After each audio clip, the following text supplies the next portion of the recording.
Catch me. Are you ready? This is Chase McCabe on Nashville's best sports talk. 102.5 and 106.3 The Game and the Game Nashville app. Good Friday, everybody. Welcome in. Chase McCabe Show, 102.5, 106.3 The Game. We made it to the end of the week. This week's flown by, though, so not too bad. Chase McCabe hanging out with you. Nick Frazier on the ones and twos. Hope you're having an awesome start to your day. Nick, what's up? You know, I'm just chilling out. Another Friday. Good casual Friday. My dad has a friend out in Memphis, one of his coworkers, Doug. He goes, "It's Friday, baby." Oh, yeah. That's how I feel about it. We got a busy show planned for you. We'll talk a lot of college football today. Ryan McGee from ESPN going to join us at the bottom of this hour. And then in the next hour, do something kind of cool. Tell you about a cool event coming to our town at Municipal Auditorium, a little boxing with Misfits Boxing. Brandon Herrera, who's a fighter, he lives here, is going to join us at 10. And then Max Hers will be in for the rest of the 10 o'clock hour. He was at the Ryan O'Reilly press conference yesterday. Obviously was a part of our coverage for the NHL draft. We'll just get into things, Preds and hockey, with him and discuss, what's next for the Nashville Predators as a lot of things continue to unfold and continue to change with the organization. And that leads us right into the Pulse. Bringing you Nashville's most trending topic. You can make some noise for that. It's the Pulse. Bam. Now with Chase McCabe. I mentioned the Preds, Ryan O'Reilly, you heard in Nick Keyser's update, introduced yesterday. I enjoyed the video of him that Preds social media put out where he pulls the tooth out. That was good.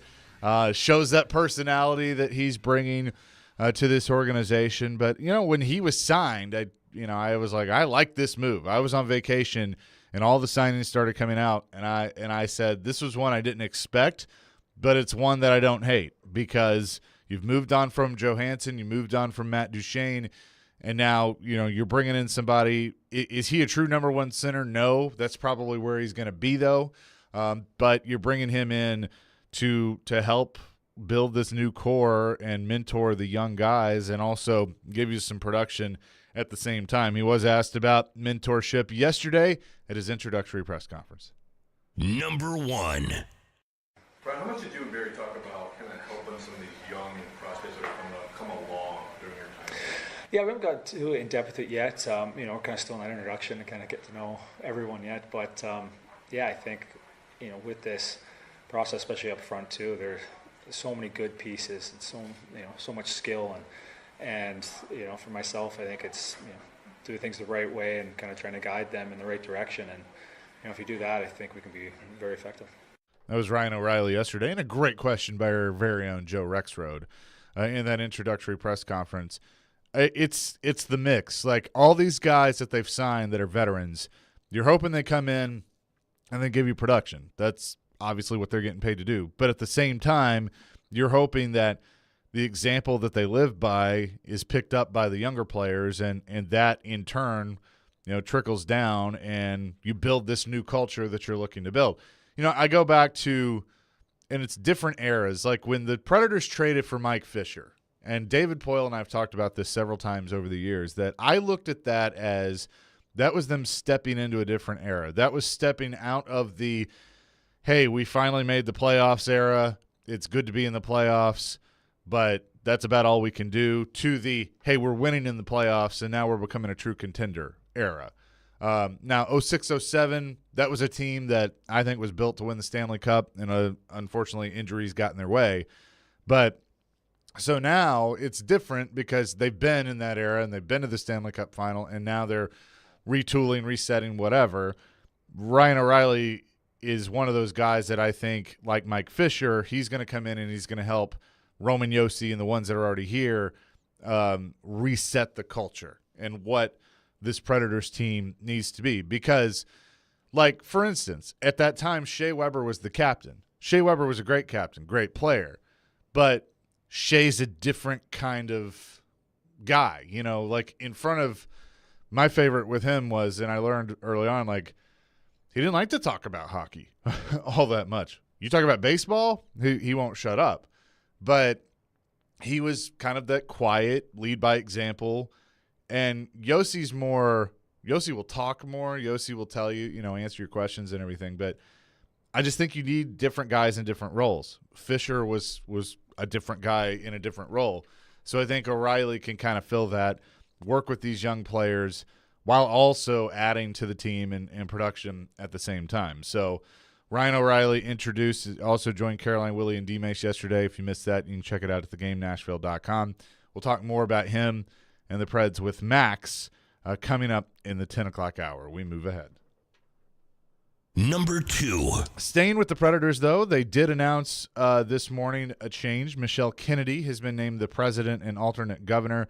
Sean Henry continues to be the CEO, and basically the layout of this that came out with a press release is that Kennedy will lead the franchise day-to-day business operations while collaborating with Sean Henry on all major initiatives for the arena, SS&E, the team, partners, events, and the lifeblood of the organization, the incredible fans. Michelle's focus on the daily demands of the business will allow Sean to focus on the organization as a whole while working with Chairman Herb Fritsch and then Bill Haslam, who's coming in, new GM Barry Trotz, and on advancing Bridgestone Arena in different ways. So I think nothing really is going to change all that much. I mean, Sean will still be very front-facing like he has been. Michelle will be more.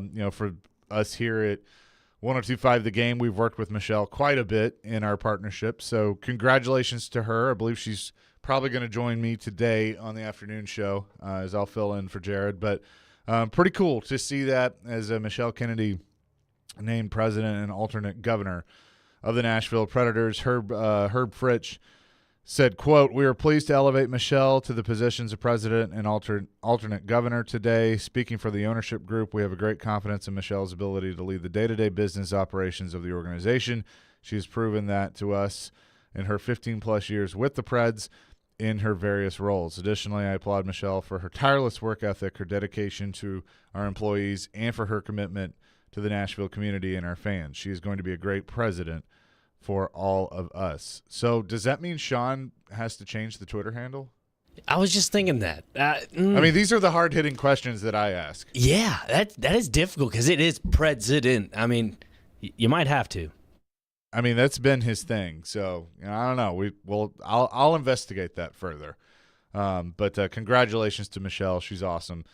So and again, she may join us this afternoon on Stillman and Company.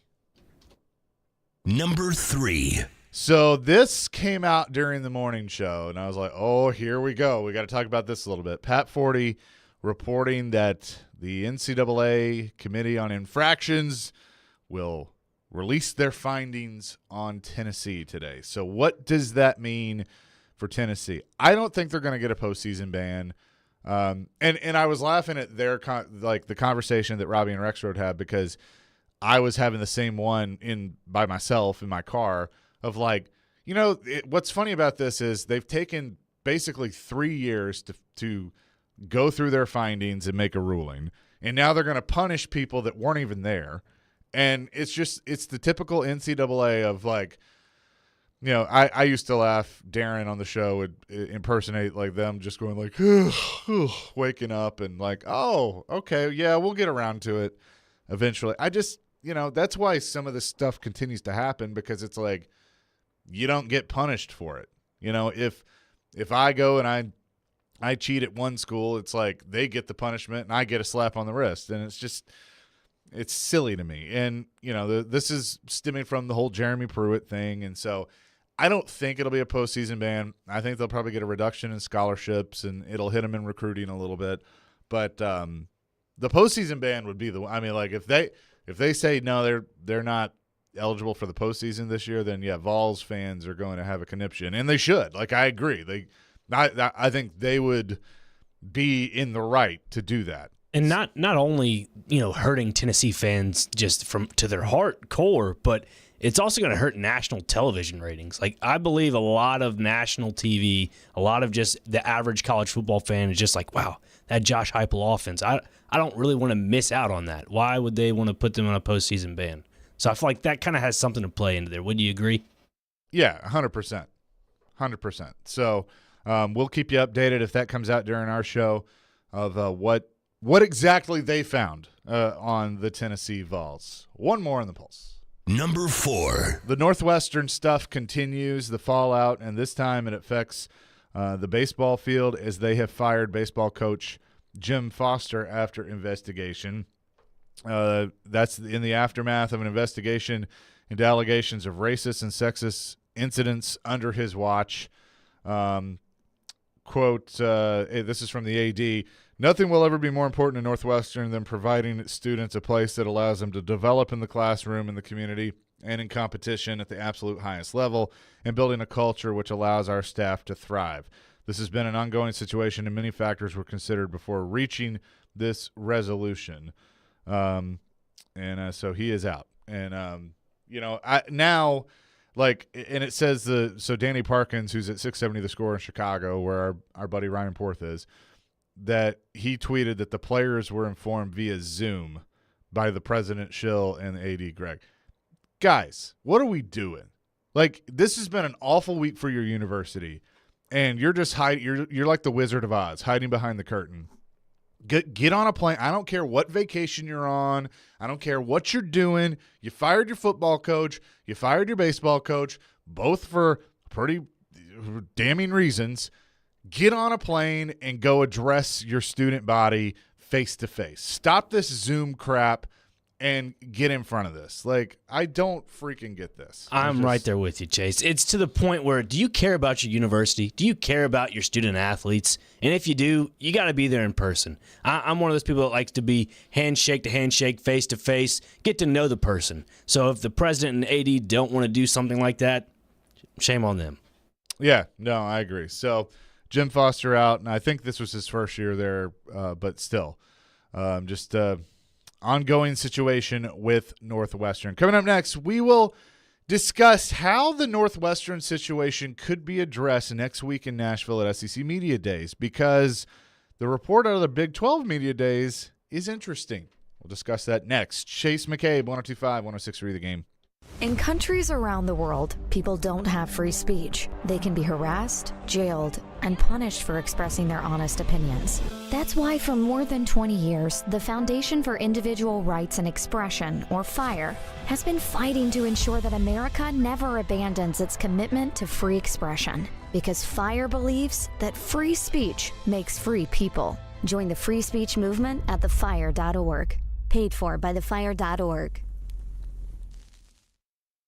The team at Mercedes-Benz of Music City have done it again. Here's Edwin Vickery to explain. 4-time recipient of Best of the Best. Less than 10% of the dealers in the country receive this award. How did you do it? We say culture eats strategy for lunch, because we can strategize all we want, but unless you have the right culture and chemistry in the dealership, it will not work. Live the dream at Mercedes-Benz of Music City, mbofmc.com. Today's world is filled with many things that can push any of us to our limit. An upcoming move should not add to that list. When you choose Black Tie Moving, you are going to get a highly awarded Inc. 500 company. From the free estimate by a local professional moving consultant to the red carpet treatment you receive on the day of your move, their trained and dedicated team is there to ensure that they take the stress out of the process. Call 844-920-2966. Then sit back and enjoy the best move of your life. There are ordinary hotels, and there's the Four Seasons. There are ordinary cars, and there's the Rolls-Royce. There are ordinary handbags, and there's Gucci. There are ordinary engagement rings, and there's Genesis. A Genesis diamond ring is unlike any other. Artistic, innovative design, handcrafted precision, exceptional detail and quality. This is why people who work at other jewelers come to Genesis for their rings. A Genesis ring is considered the gold standard in bridal, with no compromises, no cut corners, nothing short of perfection. We have the look, the style every woman dreams about. At Genesis, you'll find dozens of exclusive world-class bridal designers who are revered for their attention to detail, exceptional vision, and superior craftsmanship. A Genesis ring rises to the occasion, reflecting her style, her unique personality, her confidence, her individuality. In a world filled with ordinary, for this moment, choose extraordinary. choose Genesis. Genesis Diamonds, Green Hills, and Cool Springs. AM radio provides always-on news, sports, talk, traffic, and weather reports. And it's also a vital service that provides important emergency information when your community needs it most. Tell Congress you need AM radio to stay in your car. Because when cell phones and the internet are down, this free emergency service is critical. And when you don't have electricity, radio in the car is often your only lifeline. Text AM to 52886 and tell Congress we need AM radio in cars. This message furnished by the National Association of Broadcasters. All the big plays. Rebound, fly out in front, and Saros covers it up. All the big stories. Andrew Burnett reportedly hired as the next head coach of the Predators. All in one place. We are Nashville's best sports talk. 102.5 and 106.3. Checkered flag is in the air. Comparing goalies to running backs. 46-27 Vanderbilt. Does this group of players need more? The Game. And the Game Nashville app. The suit is in the building. Chase McCabe on 102.5 and 106.3. The Game and the Game Nashville app.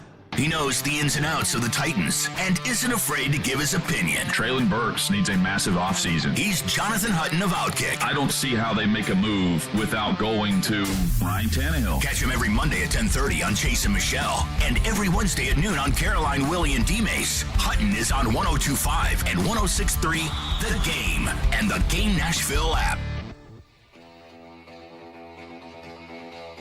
Chase McCabe Show, 102.5, 106.3 The Game. 615-737-1025 is our phone line, driven by WilsonCountyHyundai.com.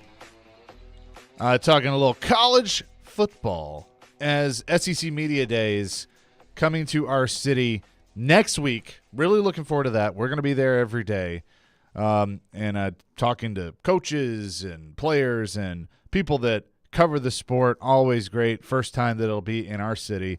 Ryan McGee from ESPN going to join us at the bottom of the hour. We'll talk more about that. But I'm curious of how a certain situation is going to be addressed next week, because you know and I know that when there's a big story in a sport, no matter where, if it's big enough, it's going to be brought up.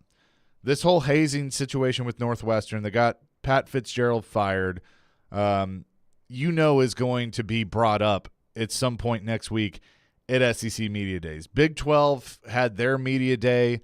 I believe it was yesterday. And ESPN's Heather Dinich talked about this, that coaches basically were avoiding the Northwestern questions when it came up at Big 12 Media Days. Here was Heather Dinich. It's sort of bubbling as a backstory here to the Big 12 Media Days, but when asking coaches about it on the record, to be quite honest, they've all shied away from it, and most of their responses have been, I don't know enough about that situation to comment on it. So I think that's pretty much been the sentiment here, is a reluctance to get into it, especially on the record, but certainly everybody's aware of it, and it also raises other issues about hazing and all the other things that accompanied that story, but people have certainly been reluctant to talk about it publicly. And I'm curious, that will Nick Saban be that way? I don't think so. I mean, I don't think Nick Saban's going to go out and, give like his full-on opinion on it, but I don't think he's going to shy away from it. Nick is pretty smart and knows that, things are going to come his way of like, Coach, how do you, talk about the culture or whatever, however you want to put it. You see this story with Northwestern and hazing. Has that ever been an issue that you faced in your career? I'm curious of how he would handle that, because I think there are some coaches, especially in the SEC, that are just, quite frankly, better equipped to handle that. It's not because they're in the SEC. It's just because they've been around the block a few times. And I think Nick Saban is one. I think Kirby Smart is one. And you look at their programs and how they run things. And now, again, Pat Fitzgerald was a coach that, up until this week, you thought, okay, that guy, you name 6 coaches in college football that are on the up and up, he would be on that list. And, and he says he doesn't know and all those things. But I am curious, and I think it will come up. I think every coach will have some sort of question about it and have to address it in some way. Now, will they do like a lot of Big 12 coaches and others have done and say, I don't know enough about the situation. I'm focused on our team. They have the right to do that. I mean, it's an uncomfortable situation, but at the same time, there are guys like Nick Saban, Kirby Smart, Brian Kelly that, I'm going to need a little bit more out of you. Like you're top tier. Nick Saban's the head of the table when it comes to college football. So I would love to hear his answer, and I think he'll give one. Do you think after asking that specific question about Northwestern's football program to just all the other coaches, do you think it might start some sort of national buzz of like universities possibly doing their own inside investigations? Potentially. I mean, that's a really good question. I mean, it could. It certainly could. That it's like, I think whenever there's any type of instance where it's something that, from our perspective, you kind of need to know what's going on in your house.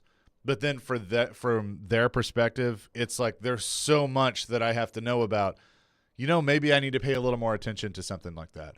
And so I bet there are, if a majority, if not all, of the head football coaches in college football, and maybe even the NFL to an extent, probably thought, you know what, I'm just going to make sure we're good.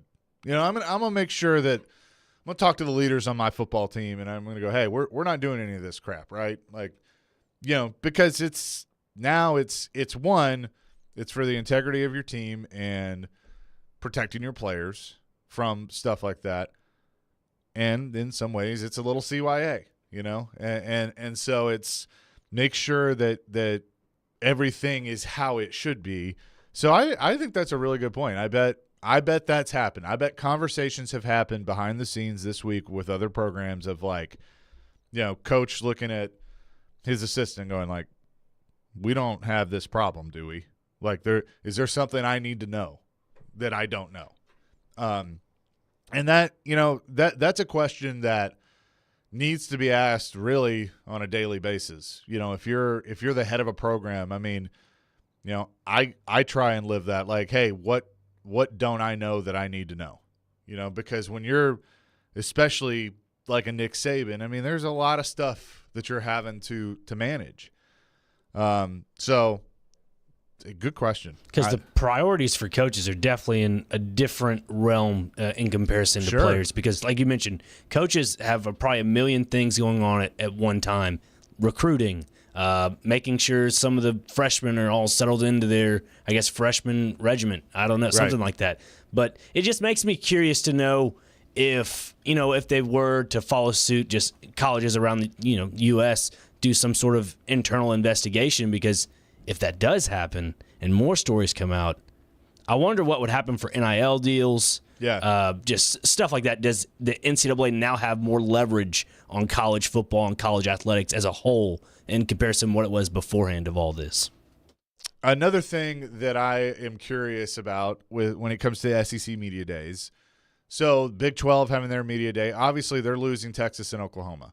I know that Mike Gundy, Oklahoma State's football coach, came out this week and he said Bedlam is dead thanks to Oklahoma moving to the SEC. I mean, look, we saw Texas A&M die, and now it's going to be revived in the SEC. It's a part of it's the hard part of progression and growth and everything. But if they want it bad enough, I mean, he's butthurt right now because they're going to the SEC and now the Big 12 is being left in shambles. And so Mike Gundy's butthurt over that.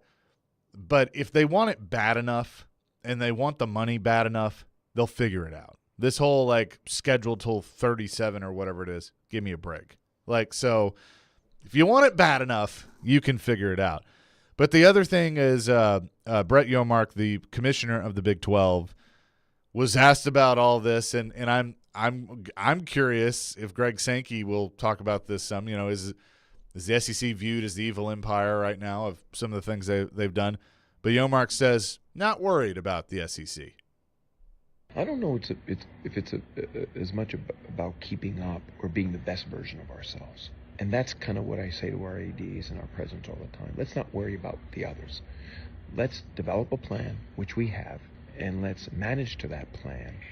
And there's, obviously many things that we want to accomplish by, getting back to the profile and the narrative and how we leverage the prowess of ESPN and Fox and where we go potentially with expansion, et cetera, et cetera. So my goal is to be the best version of who we can be. And I think that takes care of itself. That was Brett Yomark, Big 12 commissioner. Worry about ourselves. Now, look, I agree with that. I'm big on I can't worry about what the other guys are doing. I can only control what I can control, and that's this house. So I get it. I mean, but at the same time, he's worried about the SEC. He's worried about the Big Ten. The SEC and the Big Ten have rocked college football in the last couple of years. With USC, UCLA going to the Big Ten, Texas, Oklahoma coming to the SEC. I mean, the Pac-12 and the Big 12 are sitting there going like, what the heck? And then the ACC at the same time. The ACC is like, we got basketball right now, even though the SEC has shown they're pretty good at that too. But they're like, we still got Duke and North Carolina for now. So, but I think if they don't do something soon, they're going to be in trouble. But so that was interesting. And, Commissioner Greg Sankey's always good about doing interviews with different outlets. If I get the chance to talk to him next week, I'm gonna be like, do you feel like that the rest of college football, even though the SEC has been progressive and the SEC has done a lot of good things that have helped the sport move forward, that sometimes progression is looked at as like you're the evil empire?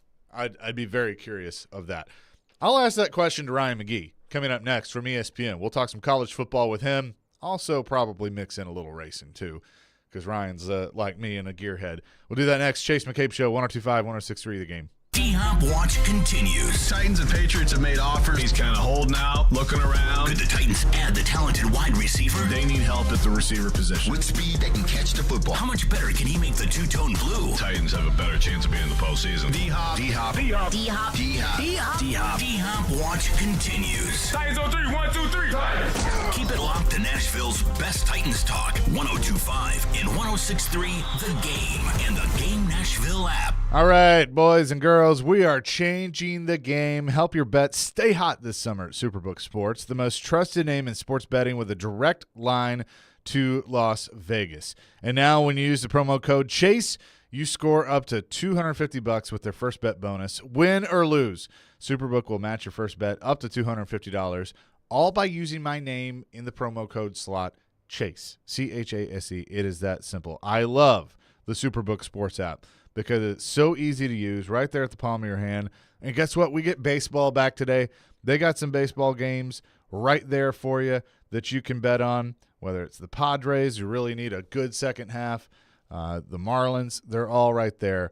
Also can get some futures for football. Download the Superbook Sports app, enter the promo code CHASE, and you'll get $250 courtesy of Superbook Sports. Visit superbook.com for terms and conditions. Gambling problem? Call 1-800-889-9789.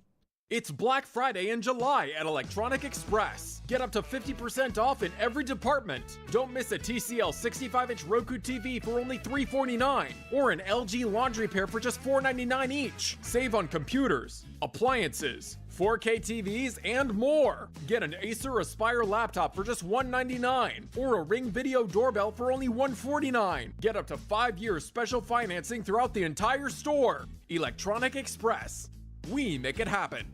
Built upon a solid foundation of cast iron and steel, the Kubota LO1 series is part of our tractor lineup, rated #1 in durability and owner experience. They feature powerful Kubota diesel engines and easy operation.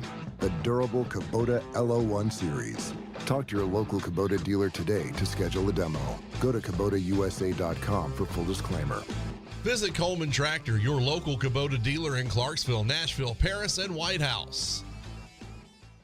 Are you drowning in credit card debt? Want to get cash out of your home's equity? Loan Pronto can do it now in less than a week. Hey, Willie Donick here. That's right. Loan Pronto's Equity Express line of credit just got even faster. You can get $50,000, $100,000, even $200,000 in as little as 5 days. You don't even have to touch your primary mortgage. You can keep that 3% rate intact. Get just the money you need and pay off all those credit cards or get that home improvement project started. With this revolutionary program, you can access up to 90% of your home's value, and in most cases, there's no appraisal. Stop paying insane interest rates to the credit card companies and get tens or even hundreds of thousands of dollars in cash in as little as 5 days. Call Loan Pronto now for the even faster Equity Express line. 615-499-5780. That's 615-499-5780 or go to loanpronto.com. 615-499-5780. Equal housing lender, NMLS 1661781, subject to lender approval.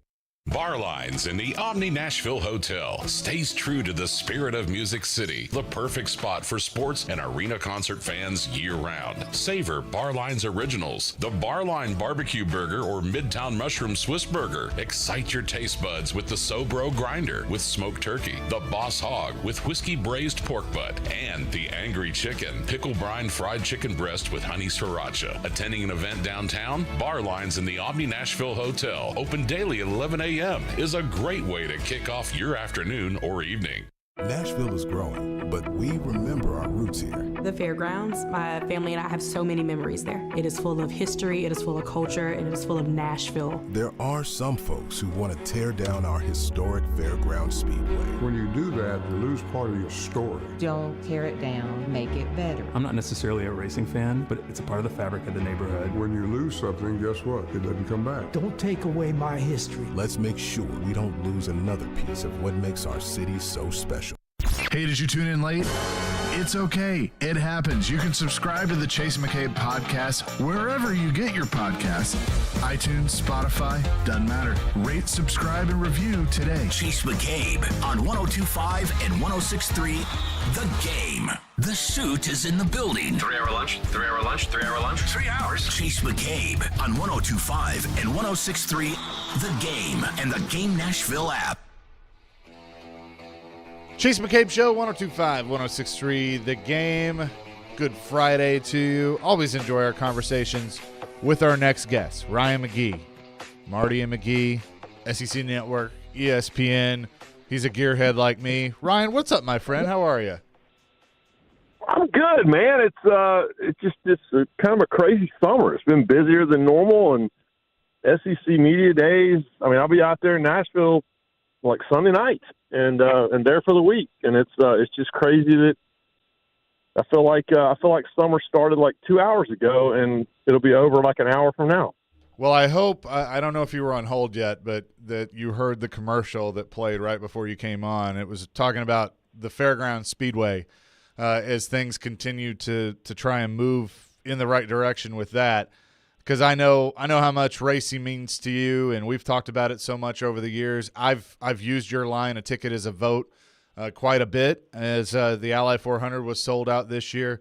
I really hope they can get this thing done and we get some improvements done and some NASCAR racing out at the fairgrounds.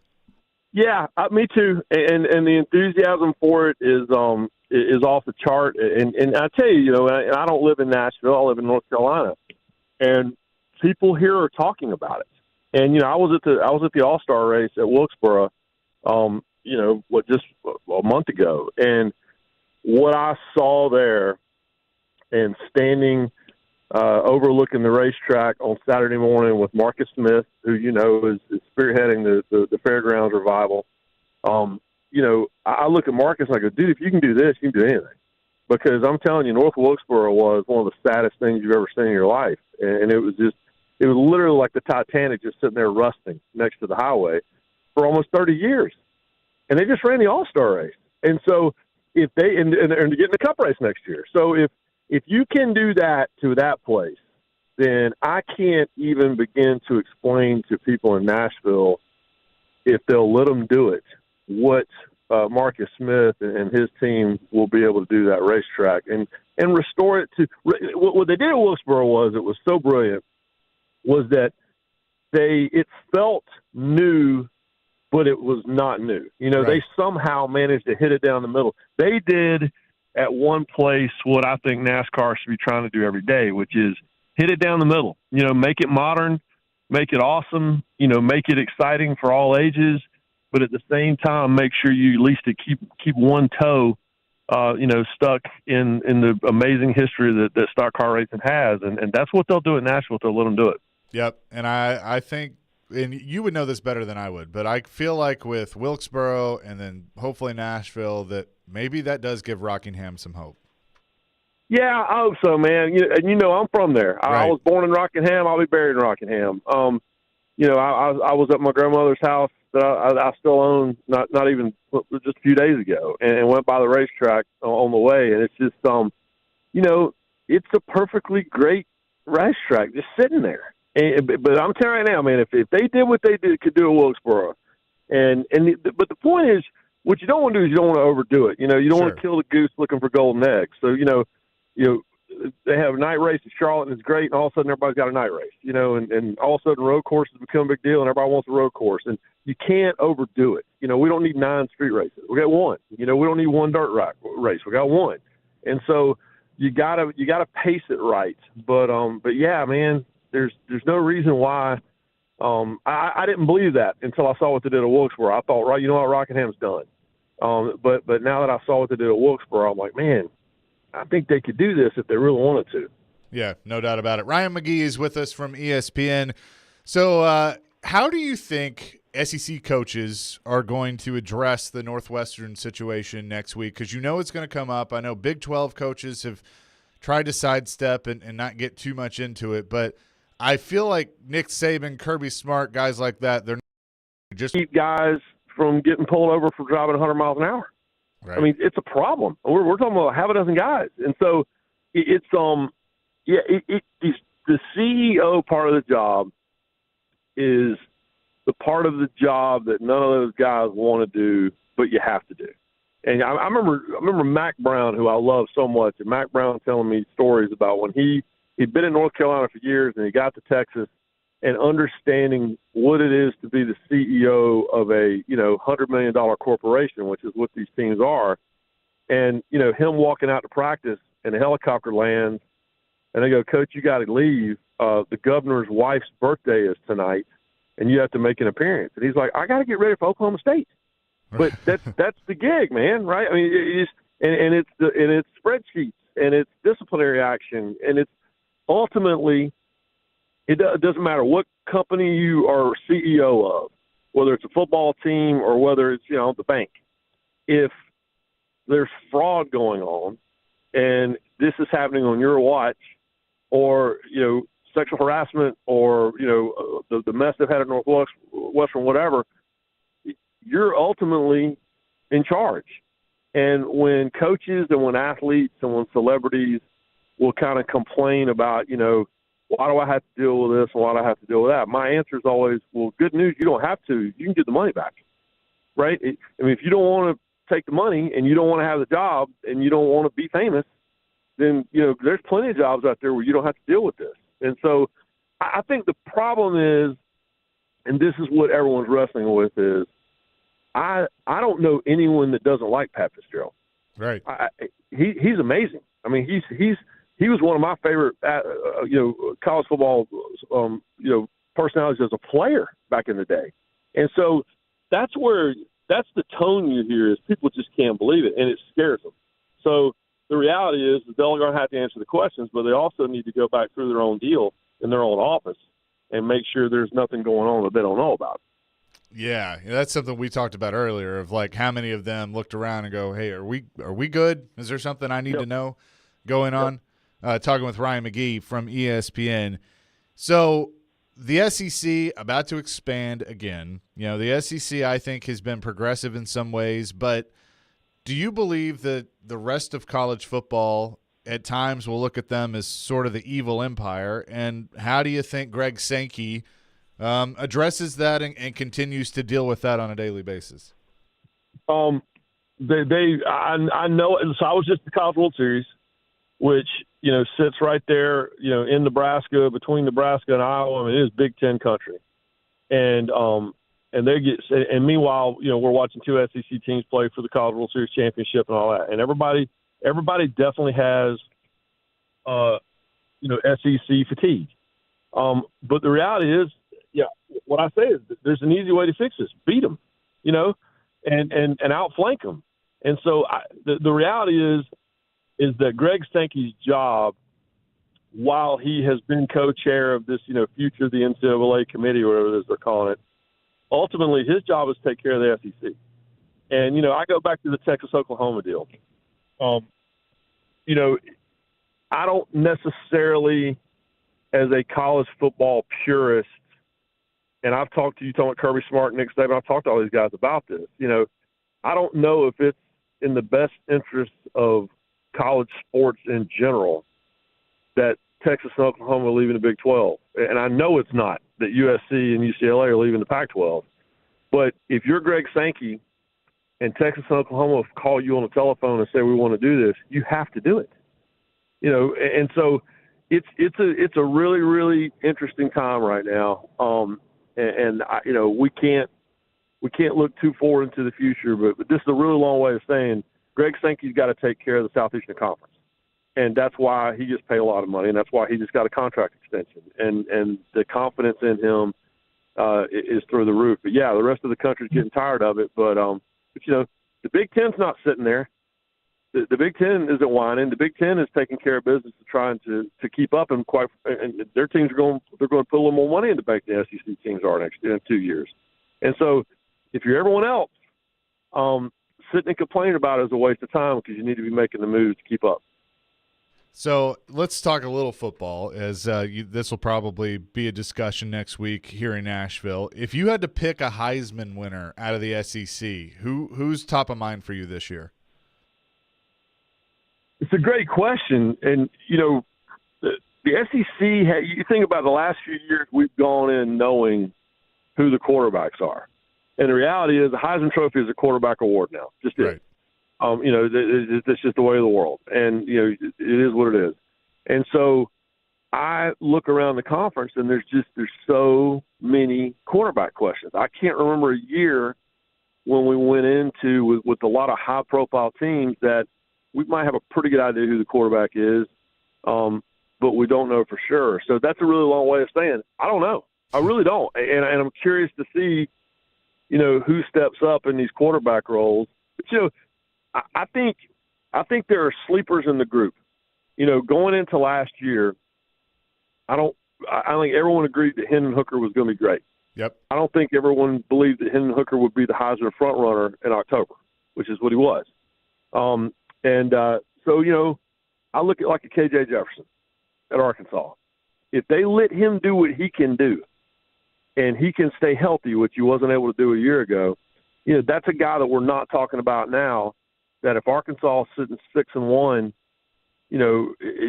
past midseason, and they're averaging 40 points a game, KJ is a guy that I think people will start paying attention to. So I think the conference is packed with those guys.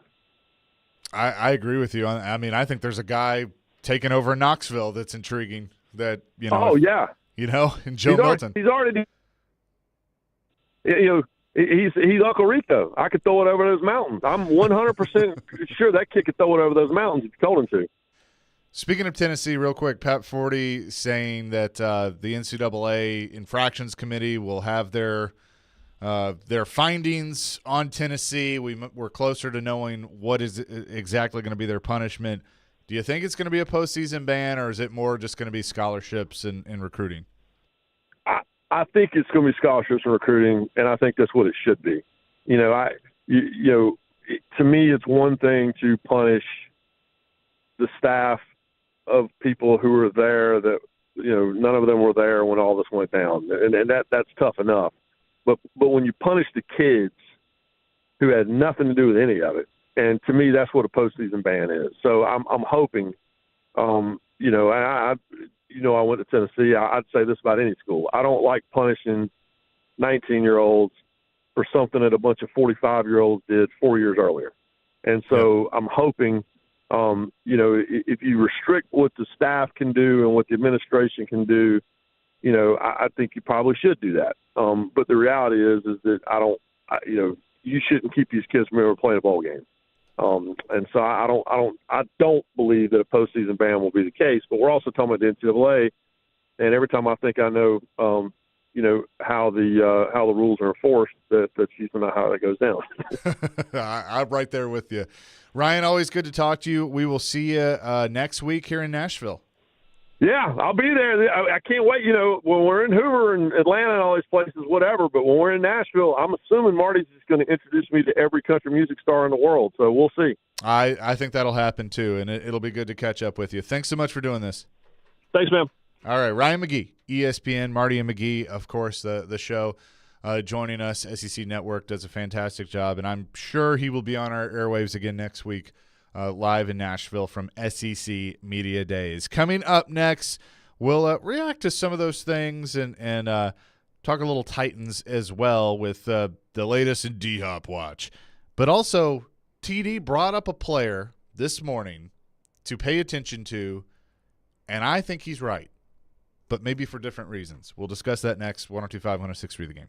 The offseason is in full swing, but there's no slowing down ESPN's Teron Davenport. The flow of information. He talks the talk. Spears gives you that guy that can still hit the home run. And walks the walk. As a run blocker, he's going to murder a linebacker at the second level. On everything Titans, TD is on Mondays at 1, Thursdays at 3, Friday mornings at 8, and anytime on the Talkin' with TD podcast. TD is on 102.5 and 106.3 The Game and the Game Nashville app. Back here, 102.5, 106.3 The Game. Chase McCabe with you, and you know that it is coming up August 18th through the 20th at Bridgestone Arena right here in Nashville. Nashville Stampede Days, the PBR Team Series, and the defending champions will be playing host to that. Justin McBride, their coach, is on the line with us, and I know we're a little over a month away from coming to Nashville. You got to make a few stops along the way in Cheyenne, Kansas City, and Anaheim, but it's just a few weeks from actually getting this thing going. I know you have to be excited. Yeah, no, we're really excited to get back going again.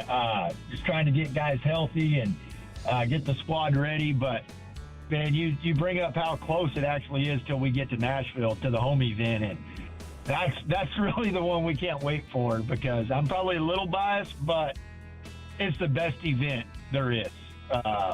And there's a reason for that. That's because the people come and support it, and it's a killer event, man. Obviously, you're a part of it, and you have to be thrilled. But, the team series concept is still fairly new, but I feel like it's really taken off and has become quite popular. Yeah, it is new. This will be in our second season of it, and, but I think it's really easy to understand. It's five versus five each game. And the best five scores win, or it might be one score that wins the game.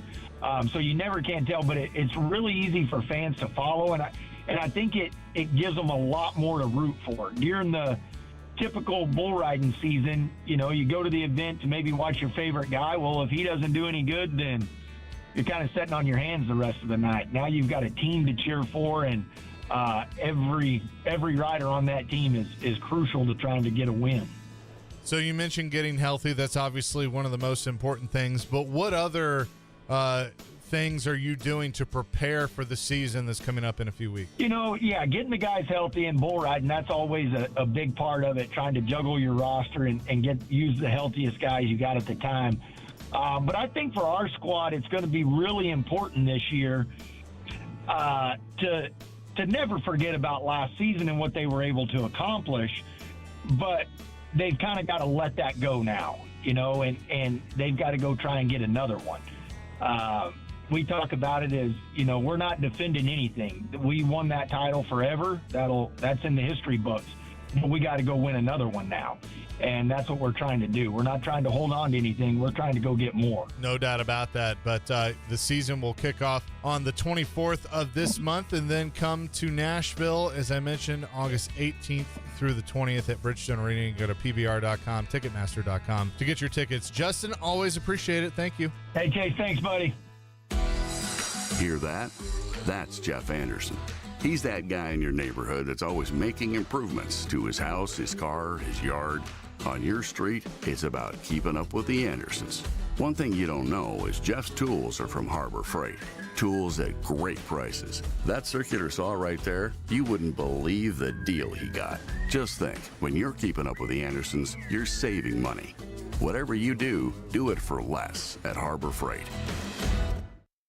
The team at Mercedes-Benz of Music City have done it again. Here's Edwin Vickery to explain. 4-time recipient of Best of the Best. Less than 10% of the dealers in the country receive this award. How did you do it? We say culture eats strategy for lunch, because we can strategize all we want, but unless you have the right culture and chemistry in the dealership, it will not work.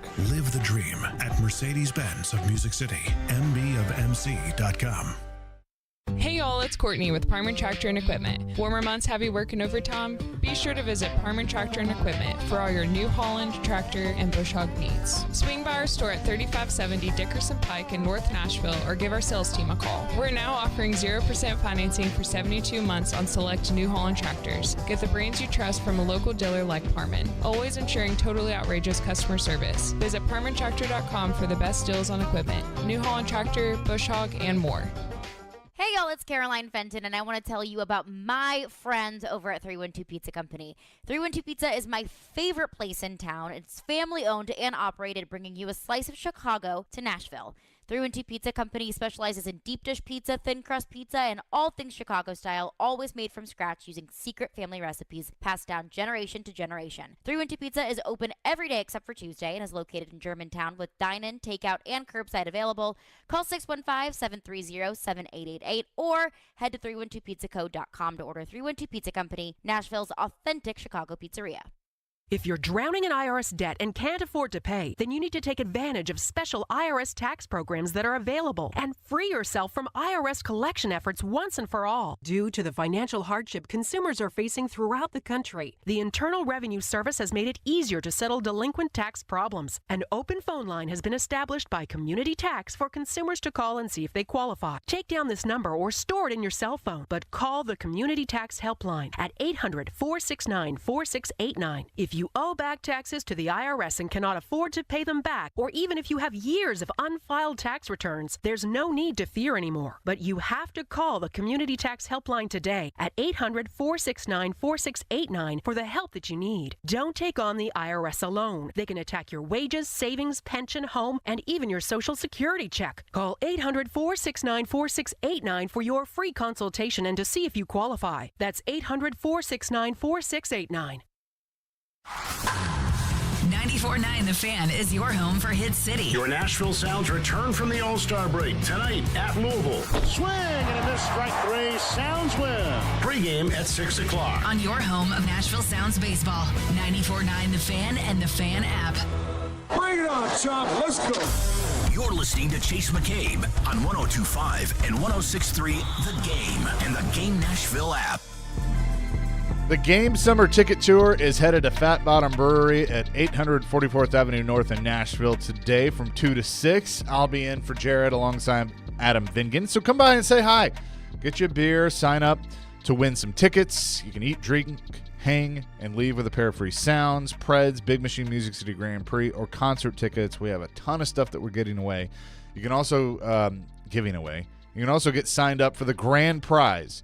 Includes Titans tickets, Preds tickets, 501 in the 501 Club, a 2-night stay at Opryland Hotel with access to sound waves. Black Tie Moving delivers the Game Summer Ticket Tour. For more details, just visit thegamenashville.com/tour. Really excited about this, our first stop, so come by Fat Bottom Brewery today and say hi to us. Real quick, appreciate Ryan McGee for joining us, talking SEC Media Days, obviously taking place all next week. Really, really looking forward to that being in Nashville. But I wanted to hit on one quick little thing on the Titans. I thought this question that Joe Rexrode asked Teron Davenport this morning was a good one, and I was very intrigued by TD's answer. Who are we going to be talking about that maybe we don't talk about a lot? I would say Tajay Spears, but we've talked about him a lot. He wants you to say Reggie Mass so bad, TD. I can see it oozing out of him right now. I mean, that could be one. I'm going to go out on a limb. I'm going to say Christian Fulton. I think Fulton is just in talking to some people. He's in different shape, like some of the best shape that he's been in his life. And I think, that's going to be something fun to watch, when they break into the one-on-ones and seeing the receivers and DBs go against each other. I think Fulton's going to be the one. And he's got a contract that he's playing for. So I'm going to go out on a limb and say Christian Fulton. I think TD is spot on because Christian Fulton, to me, not only does he have a contract, but, he's got to prove it because I've been pretty disappointed in him, if I'm being honest. And I liked him coming out of college. When we did our mock drafts during 2020, I had him at the end of the first round going to the Titans. He ended up dropping into the second round. But I liked the player. It's just he hasn't been able to stay on the field. And your best ability is availability. When he's on the field, he's pretty darn good. So I think TD's right. And, I mean, we've talked about it a little bit. Michelle would bring up Christian Fulton during OTAs that he was there, and it was almost like he was holding in. There's no hold in, hold out. He has nothing to stand on. What have you actually done to deserve to go ahead and get the contract extension? To me, it's nothing. And I'm not trying to be mean. It's just what have you done? It's true. There's no resume to show. Yeah, right. There's zero resume. Go write a resume this year. You ball out this year, then okay, we'll talk. Now, I am curious because, he was one of those repeat offenders when it came to soft tissue injuries. How much has he addressed that? We're going to find out in training camp. Coming up next, there's a cool event coming to our city in about a week or so. We'll talk to Brandon Herrera from Misfits Boxing. Do that next, plus Max Hers with us for the rest of the 10 o'clock hour here on the Chase McCabe Show, 102.5, 106.3 The Game. ElectronicExpress.com. We make it happen. If it's important to Nashville, I'll put it out right now. It's important to Jared Stillman. That's it. He's not afraid to ask the tough questions. Something is going on, and the question is, what does it mean? Or give the strong opinion. And just needed the bozo offensive coordinator to stop ruining the quarterback. Stillman and Company. Weekdays at 2 on 102.5 and 106.3 The Game and the Game Nashville app. Beach Bend Park. That's where my summer happens. It's where my family's come for generations for great times. It's where amusement rides and water park slides are just my size. It's where my friends and I have a blast on the big thrill rides. It's where we can do all the attractions and not spend time in long lines. Enjoy classic amusement rides for the whole family. Plus Splash Lagoon Water Park with slides from mild to wild. Right now, save $10 off general admission with Wendy's coupon or online promo code. Visit beachbend.com. Nashville is growing, but we remember our roots here. The fairgrounds, my family and I have so many memories there. It is full of history, it is full of culture, and it is full of Nashville. There are some folks who want to tear down our historic fairground speedway. When you do that, you lose part of your story. Don't tear it down, make it better. I'm not necessarily a racing fan, but it's a part of the fabric of the neighborhood. When you lose something, guess what? It doesn't come back. Don't take away my history. Let's make sure we don't lose another piece of what makes our city so special. All of us at 102.5 and 106.3 The Game want to recognize our active military, veterans, first responders, and educators with the playing of our national anthem. Oh, say, can you see by the dawn's early light what so proudly we hailed at the twilight's last gleaming, whose broad stripes and bright stars through the perilous fight o'er the ramparts we watched were so gallantly streaming.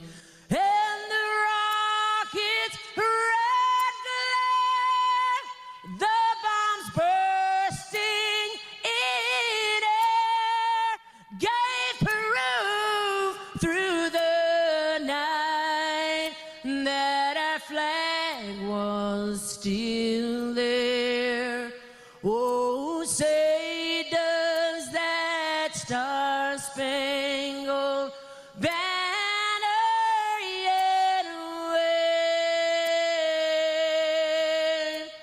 o'er the land of the free and the home of the brave. This is 102.5 and 106.3 The Game. Now, your Game Center update. This is Nick Keyser. The Nashville Predators introduced Ryan O'Reilly yesterday after the centerman signed back on July 1st. O'Reilly commented on the importance of being a mentor for some of the younger skaters. Yeah, I think, with this process, especially up front too, there's so many good pieces and so much skill and for myself, I think it's do things the right way and kind of trying to guide them in the right direction. And if you do that, I think we can be very effective. Meanwhile, over at Wimbledon, the final 2 rounds take place here in the next few days. The women's singles are set for Saturday, while the men's singles final is set for Sunday. And the Nashville Sounds are back in action tonight after the All-Star break in Louisville, taking on the Bats. First pitch is set for 6:15 p.m. You're listening to 102.5 and 106.3 The Game. For more, follow us on Twitter at 102.5 The Game or visit thegamenashville.com. Live from the Hiller Plumbing, Heating, Cooling, and Electrical Studios. WPRT FM Pegram, WPUC HD2 Laverne. Ross Chastain will be first to finish in the Ally 500 at Nashville Super Speedway. Nashville's exclusive home for NASCAR. 102.5 and 106.3. Checkered flag is in the air. Man, this is a win in the cup race. The Game. A Cromwell media station. Nashville. The suit is in the building. Acknowledge me. Are you ready? Ready? This is Chase McCabe on Nashville's best sports talk. 102.5 and 106.3 The Game and the Game Nashville app. Hour number 2, Chase McCabe Show, 102.5, 106.3 The Game, broadcasting live from the Hiller Plumbing, Heating, Cooling, and Electrical Studios. Hope you're having a great Friday so far. Got another cool event that is coming to Nashville. You've probably heard the commercials for it on these airwaves. Misfit Boxing X Series 008 coming to Nashville on July 22nd at Municipal Auditorium. It'll be broadcast around the world on DAZN. And to talk a little bit more about that, one of the participants in this awesome event is Brandon Herrera. He is on the line with us. Brandon, good morning. How are you? Good morning, man. How are you guys doing? I'm doing fantastic. I am so intrigued by this because, I know you're going to be a part of it. It's kind of a mix of celebs and everybody from all across the world coming together, going to come to our city in Nashville. Tell us a little bit more, for people that aren't familiar with Misfits Boxing, what they're in for. For sure, yeah. It's kind of the whole new craze of the influencer YouTube boxing kind of world. I know I've wanted to participate in one of these for a while, honestly, just because I needed an excuse to get into shape, and this seemed like a perfect one. So as soon as I found out about it, started training up about 5 weeks ago, and it's been a really good time. The guys who are putting it together are really cool, and you could take it about as seriously as you want to, and there's a lot of actually experienced fighters in the mix, so it should be a pretty good show. Yeah, and you can go to misfitsboxing.com for more information and to get tickets, or Ticketmaster.com at Municipal Auditorium. But yeah, you mentioned the kind of the YouTube influencer craze and how we've seen Logan Paul obviously in WWE. There's a lot of that's going on, but people are going to get a mix of different type of personalities, such as yourself, when they go to the event on July 22nd. Yes, sir. People from all over the aisle, that's for sure. Whether it's the TikTok guys, I'm a gun YouTuber. We got some political dudes in there. It's just kind of a weird mix and match of different genres all over the internet. But everybody coming together and putting on a good boxing show, hopefully. I think what I'm curious about is how a Survivor tag team boxing match is going to work. Being a wrestling fan, I'm very familiar with tag team matches, but I've never seen that in boxing before. To be honest, I think this is their first time trying it out. I've never seen that before either, so I'm kind of curious exactly what the rules are going to be for that, because that sounds kind of chaotic. Yeah, I don't know if, is it like a tornado tag? They're all in there at the same time. You actually got to tag the guy. I think we're all going to learn together. I know one way or the other it's not going to be boring. No, that is very true. So it's my understanding you live in Nashville, right? No, sir. I'm actually down here in San Antonio, Okay. Texas, but I love Nashville. I will go any excuse to go to Nashville. I'm down. Yeah, and I mean, you see so many different events that come to this city. Why do you think it was important for Misfits Boxing to bring another event here? Well, I know everybody's doing, boxing matches either, in Vegas or they're doing some in London and whatnot. But, Nashville is kind of the heart of the boxing crowd. A lot of people there love their fight sports and whatnot. And, I think it's just a great audience down there. I know I personally am in love with it. I call Nashville Redneck Vegas, and I mean that in the best way possible. Hey, we'll take it in stride. That is for sure. Well, it's going to be a fun event for sure. July 22nd, Municipal Auditorium. Again, Ticketmaster.com. You get tickets. Misfitsboxing.com for more information. Brandon, appreciate the time this morning and have the best of times, and good luck on July 22nd. Absolutely, brother. I appreciate you having me. Absolutely. Again, Brandon Herrera with Misfits Boxing joining us here on the show. You can also watch it on DAZN around the world Saturday, July 22nd, live at Municipal Auditorium. I am so intrigued by a tag team boxing match. That's something.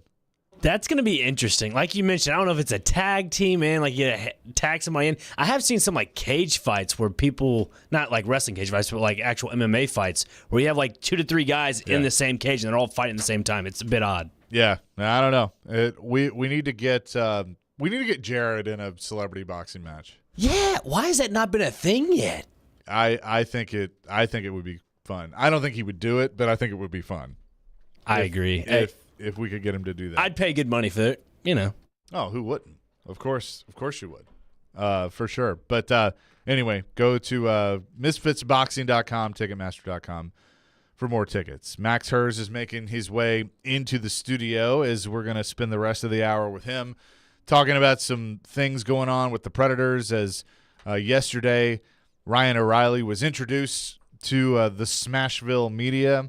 There was some news leadership-wise with the Predators today that we'll get into, but as he gets settled in here, hello, Max.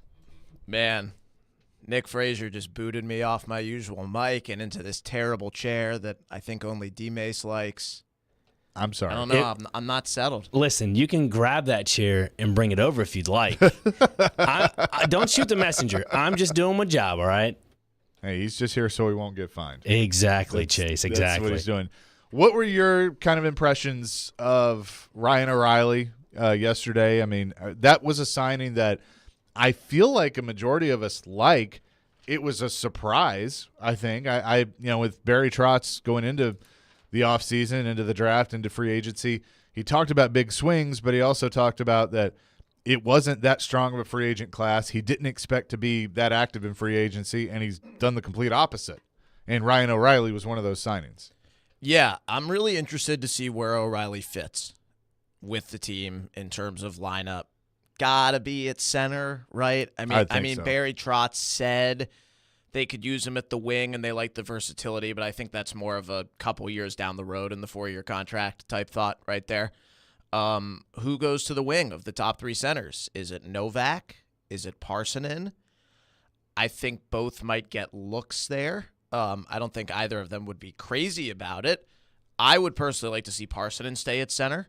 But these are more topics for September, for training camp time, for preseason time. In terms of yesterday, I thought O'Reilly was great. And the answer that you played right at the beginning of the press conference, I agree with you that Joe asked a great question there. I thought that was the highlight of the presser, so I'm glad you highlighted that answer. Yeah, I mean, look, talking about mentorship, I don't think any player is, if you go, hey, I'm just bringing you in to be a mentor. I mean, that's not the selling point. Like, you're coming in to play and you're coming in to contribute, but I think that's a huge part of it. And whether that discussion was really had up front or, if it's one like, hey, we're going to discuss this more now that you're here, it's an important one because the truth of it is Barry Trotz and Andrew Brunette are trying to change the culture. And it's not that what was here was terrible and they're terrible people. Like, that's not what I mean, but they weren't winning. And it was time to make a change. It's tough decisions. It's the reason that they moved on from John Hines. It's the reason they moved on from Ryan Johansson and Matt Duchene. We all love Ryan Johansson. He's a great guy and was great for the community. But eventually you got to kind of hit the reset button. You got to figure out who's going to be a part of this core. And to develop that core, you need guys that can lead by example. I mean, I keep referencing Mike Fisher. Mike Fisher was a great player, but Mike Fisher also set the table for what was next after he was gone. I think Ryan O'Reilly can do the same thing. Yeah, I'm sure Mike appreciates all the mentions you've given him, by the way, over the last couple weeks. He's married to somebody famous, according to Joe Dubin. I saw that on Channel 4 one time. I don't know. Yeah. I was really mad about that. I'm just kidding. That was great. Shout out to Joe, who I'm sure is listening, because what else would he be doing? But that big old banner that they put on the front of the arena every year, I think the one this season could just say Nashville Predators under new management. Yeah. They truly are, in the way that any business would be who's putting up that sign, under new management. And yeah, there's a lot of consistency with the first coach in team history becoming the second GM and getting the handoff and overlapping with David Poile, which was a great way to do it. And I think helped both Poile and Trotz in so many different things in the last 4 or 5 months, because Barry was in on all the trades from the deadline on. And then David was in on free agency.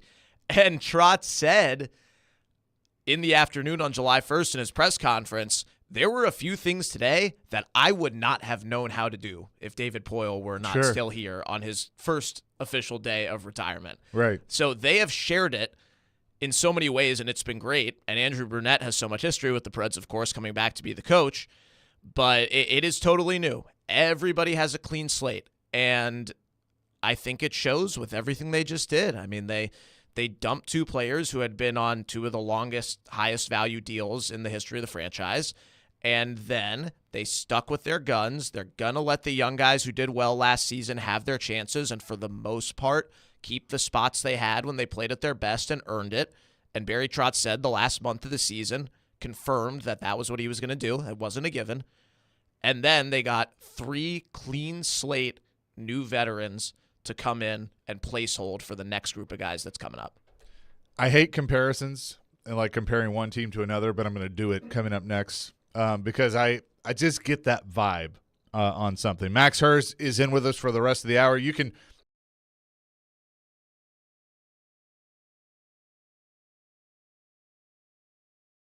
McCabe Show, 102.5, 106.3 The Game. This fall, Andy, 24-21, your final. The Game. All by himself for a one-hand flush. Gets bigger. The Doors on the board. Your new home for Vanderbilt Athletics is 102.5 The Game and 94.9 The Fan. Football, men's basketball, baseball, and women's basketball all live here. Your home for Vanderbilt Athletics is 102.5 and 106.3 The Game and 94.9 The Fan. Willie Donick here for Pella Windows and Doors of Nashville. The official brand perception report for doors and windows is in. Pella Windows and Doors are the leading brand among all others. A few reasons why. Pella is regarded as the highest quality, the most innovative, and the installers with Pella of Nashville lead the way for attention to detail. That's why Pella Windows and Doors of Nashville is one of Pella's top locations in the country. For new doors or windows, I suggest you choose the experts at Pella Windows and Doors of Nashville. Go to PellaNashville.com. Jasper's on West End Avenue is your neighborhood bar and restaurant. They offer a fun atmosphere with a game room, TVs, a large bar, lounge area, and patio seating, plus free parking. That's right, free parking on West End. Come into Jasper's today to enjoy their elevated bar fare and well-crafted cocktails. Happy hour Monday through Friday from 4 to 6, and now game night every second and fourth Thursday. Drop in anytime where you can win gift card prizes each week. That's Jasper's on West End Avenue, Nashville's place to gather, play, eat, and drink. Check. You might already know about the Acura MDX. V6 engine, seat 7. We have an announcement. We swapped that engine with a specially made 3-liter turbo V6, race-tuned the steering and suspension, and for the first time, added Type S performance to an SUV. So we're just gonna drop this right here. The Acura MDX and first ever MDX Type S. Acura, precision crafted performance. Experience the thrill at Gary Force Acura, proud sponsor of the Nashville Predators. TennesseeAcura.com. Houston Clinic Orthopedics at TriStar Summit offers world-class orthopedic care. The doctors at their Hermitage location specialize in general orthopedics, sports medicine, and hip and knee pain and injuries. Get back to enjoying life sooner. Schedule your appointment online at tn.houston.com. Conveniently located in the TriStar Summit Medical Center in Hermitage, right off I-40. When experience matters, trust Houston Clinic Orthopedics. Gypsy Kings featuring Tonino Baliardo return to Nashville with a concert that will take you on a trip down memory lane. The Gypsy Kings will be performing their greatest hits November 4th at TPAC Andrew Jackson Hall. For you to dance and enjoy an unforgettable night. Tickets on sale through ToninoBaliardo.com. A Loud and Live production. Will they find a home? Sponsored by Geico. Susan has always wanted to live in a chateau. I like a certain je ne sais quoi. While Jake is more into the Cape Cod style home. It's a classic look. Compromise is tough, but these two won't have to compromise when they bundle home and car insurance with Geico. It's easy, and they could save even more. In the end, Susan and Jake found a Cape Cod style home where they will only speak French. Bonjour, je t'aime, merci beaucoup, and cordon bleu. You'll get better with time. Bundling without compromise at geico.com. 94.9 The Fan is your home for Hit City. Your Nashville Sounds return from the All-Star break tonight at Louisville. Swing and a miss, strike three. Sounds win. Pre-game at 6 o'clock. On your home of Nashville Sounds baseball. 94.9 The Fan and the Fan app. You're listening to Chase McCabe. He did not want to rehearse, and he wanted to leave as soon as possible. On 102.5 and 106.3 The Game and the Game Nashville app.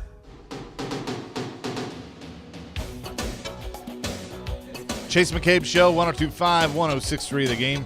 Chase McCabe. Max Hers hanging out with us this morning. Nick Frazier on the ones and twos as well. Talking a little Predators. Ryan O'Reilly introduced yesterday to the media. And the comparison I was going to make, I'm just starting to get vibes. And you may remember this, Max, even though you may have been in Pittsburgh at the time. But 07-08. That year was right after they had gone for it in 06-07. They had traded for Peter Forsberg. Paul Kariya was on the team, all that. And then Craig Leopold decided, hey, I'm going all in, and then if it doesn't work, I'm out. And so the team was up for sale. There was a lot of uncertainty. So David Poile basically had a fire sale. And so Scotty Hartnell, Kimmo Timonen were traded to Philadelphia. Thomas Wilcoon was traded to Florida. Trying to think who that was. They had traded Scotty Upshaw, as a part of the Forsberg and everything. So the team looked a lot different, but it had heart. I mean, there was some of the signings that were made. I think that was when they brought in like Marcel Gotch and Joel Ward and that kind of era. It kind of feels similar right now. That like they've made these big sweeping changes, obviously for different reasons, but they're bringing guys in that still can help you. They're not at their prime. Ryan O'Reilly's not at his prime anymore, but they have that grit and they have that heart, and it's a very much a Predator way Barry Trotz type team. Yeah, and the thing that jumped right into my head at the end of the day on Nyquist was also on July 1st, right? O'Reilly, Shen, and Nyquist were all on the same day. Yep. The thing that went into my head at the end of that day was the Predators just signed 3 players who were veteran trade deadline rentals at the most recent trade deadline. Yep. Shen went from the Canucks to the Leafs, O'Reilly went from the Blues to the Leafs, and Nyquist went from the Blue Jackets to the Wild, although he did not play much for them because he was traded while he was hurt, I think. Yeah. And he played in the final the second to last game of the regular season in Nashville for the Wild, and I was hosting pregame for that game, and I was shocked he was on the Wild because they were playing basically minor leaguers in that game. They had nothing left to play for. And then Gustav Nyquist was on the top line, and I think it was his second game for them. But you got to think about these guys who all just got multiple years from the Preds. Nyquist 2 years, $3.2 million a year. Shen 3 years, $2.75 a year. O'Reilly, 4 years, $4.5 million a year. You got to think about these guys. Even though they got multiple years, these are trade deadline rental type players. These are veterans who you bring in not to be the best player on your team, but to accentuate, in a rental sense, teams that are going for it. And in the Preds sense, it's teams that are a team that is going for it long term. And they feel like they have most of the pieces already. They will continue to draft more. The players they just drafted, like Matt Wood, are part of that, as Barry Trotz has said. But these guys are like, I don't know if pre-rentals would be the right way to say it, because they're all signed to multiple years, but they are that type of veteran.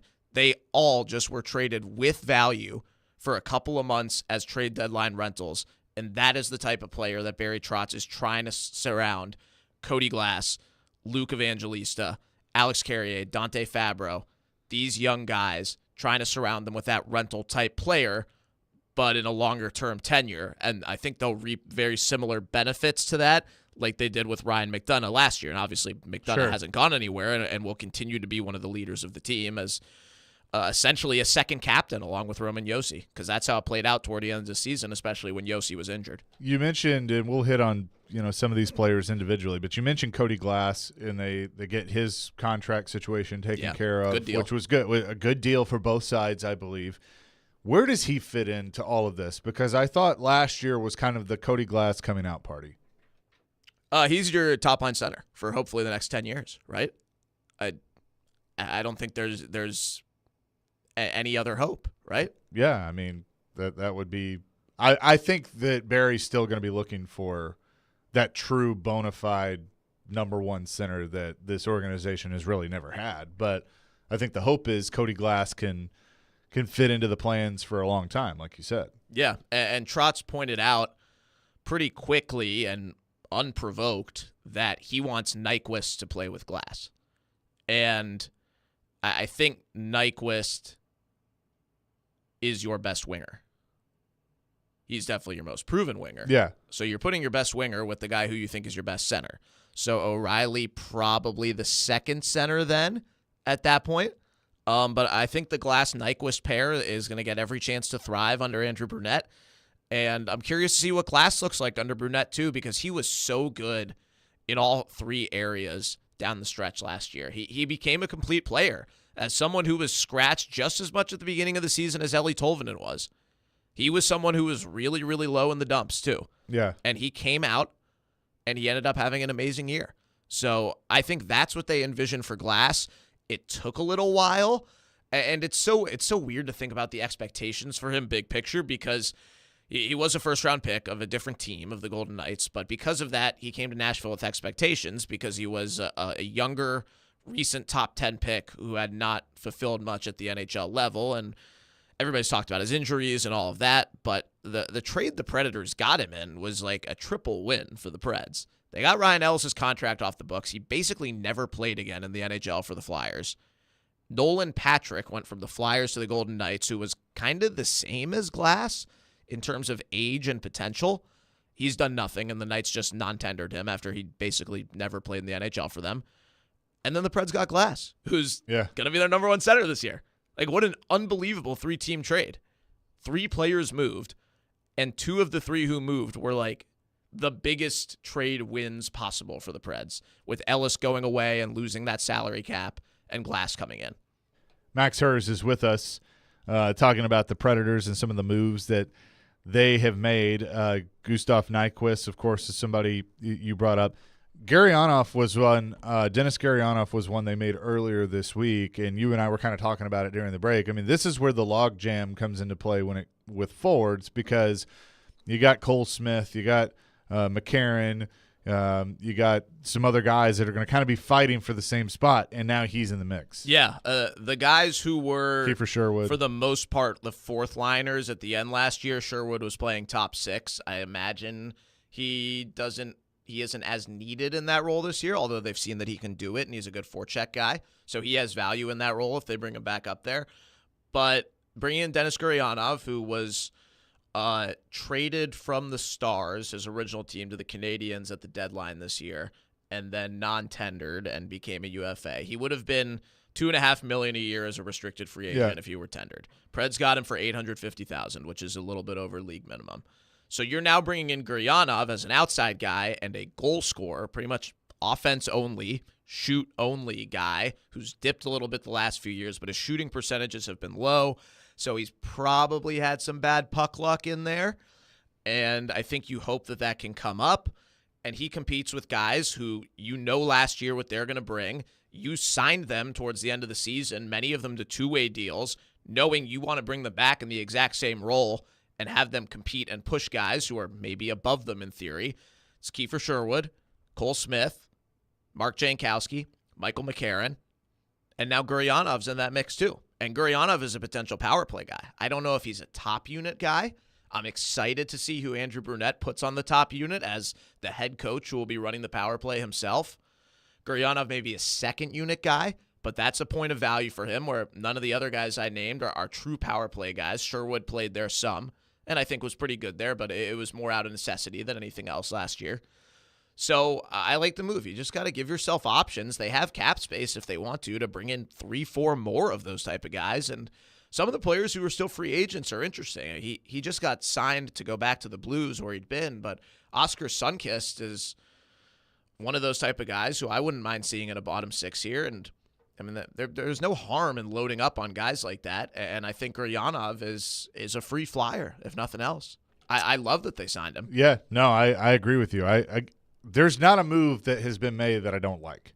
I mean, there's, the Shin one was, I guess, the closest to a head scratcher, but at the same time, I get it.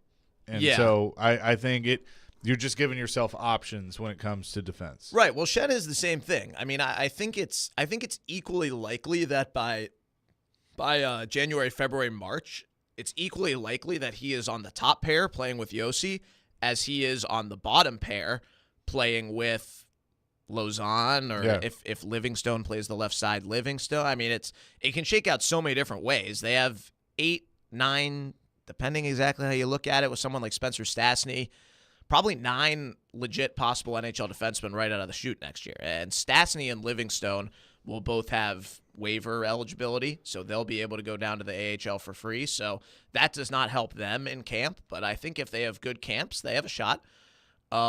But the way Barry Trotz justified the signing of Luke Shen for 3 years is as someone to protect Roman Yossi.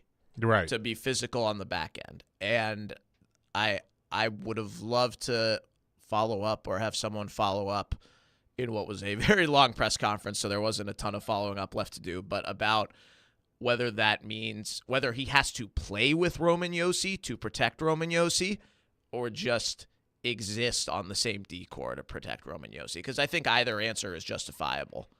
We'll have more Predators discussion coming up next. Real quick, the NCAA has made their ruling on Tennessee. They'll get 5 years of probation, a reduction in football scholarships by a total of 28 during the term of the probation, including at least 2 scholarships each year.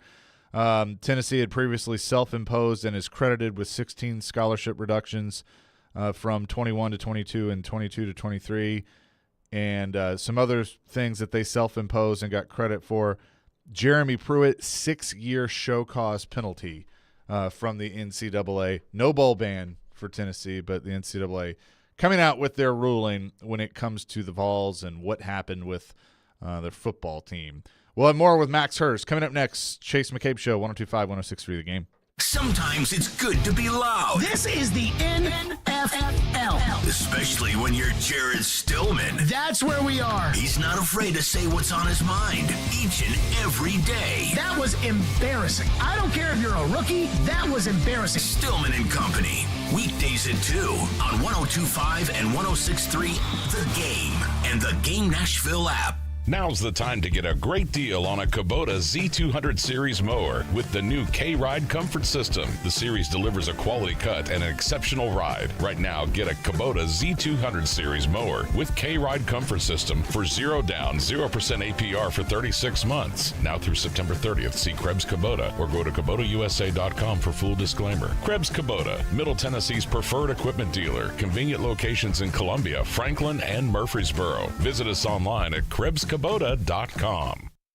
Being value conscious and getting the most for your money is so important these days, and that's why it's more important than ever to shop at Genesis Diamonds, the undisputed value leader. Part of the education at Genesis Diamonds is we explain to you how we travel the world and purchase our diamonds, how we buy in bulk, we pay cash for our diamonds so we can save every possible percent to save you money on your diamonds. Genesis Diamonds Vice President David Cooper. There are no middlemen, there are no other wholesalers or dealers, so we cut out all of those extra added markups and pass those savings on to you. When you combine that unmatched value with a totally no-pressure shopping experience, you know you're in the right place. Because we do not work on commission, our sole purpose is to make sure you get exactly what you want. There's nothing in it for us personally, whether you spend $1,000 or $100,000. That's why at Genesis, people often end up spending less than they had budgeted. Our goal is to purely present you with options so you can choose exactly what you want. The value you want, the experience you deserve. Genesis Diamonds, Green Hills and Cool Springs.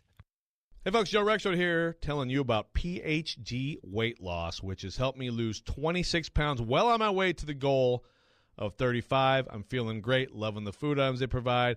No pills, no gimmicks, no other suppressants, no cravings, no problem. It feels good, it feels sustainable, and obviously that's a big thing, right? For people who want to lose weight, they want to keep it off.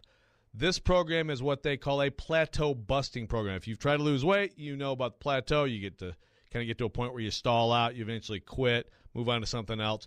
With PhD Weight Loss, you got constant care. It's designed for you. It's tweaked for you. Makes that word plateau irrelevant. You're coached. You're motivated. You're going to know what's happening to your body. You're getting rid of the visceral fat that can do so much damage to your body, and that helps a lot. Simple and easy.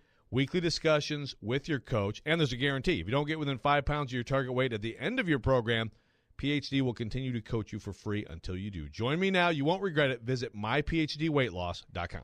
Nashville is growing, but we remember our roots here. The fairgrounds, my family and I have so many memories there. It is full of history, it is full of culture, and it is full of Nashville. There are some folks who want to tear down our historic fairground speedway. When you do that, you lose part of your story. Don't tear it down, make it better. I'm not necessarily a racing fan, but it's a part of the fabric of the neighborhood. When you lose something, guess what? It doesn't come back. Don't take away my history. Let's make sure we don't lose another piece of what makes our city so special. Hello, whoever it is going to be. You want to weigh in on anything that we're talking about on today's show? Hit us up on our phone and text line at 615-737-1025, driven by WilsonCountyHyundai.com. Chase McCabe on 102.5 and 106.3, The Game. Chase McCabe, 102.5, 106.3, The Game, alongside Max Hers, Nick Frazier, here on this Friday. Talking a little Predators. And this is the fun part in July of trying to figure out what the lines are going to look like. I was just jotting down what I think. And I mean, like, there's a ton of scratches. Like, oh, wait, no, what about him? Because the hard part is, well, like, there are literally a ton of scratches. We do have two right. players. Yeah, I mean, it's just thinking about all the players that were on the team, you know, towards the end of the year, the young players that you want to see. I mean, in doing all of this, like, if you're of the mindset, okay, Cody Glass is going to be the number one center. So let's just say down the middle, it's Cody Glass, Juuso Parson, and Ryan O'Reilly. Those three. Is Tommy Novak centering the fourth line? Is Colton Sisson centering the fourth line? Is Novak moving to wing? What does that mean for Evangelista? What does that mean for Tomasino? I mean, those are the questions that keep popping up. You answer one, and then more pop up. All right, well, I have my stab if you want me to stab. Yeah.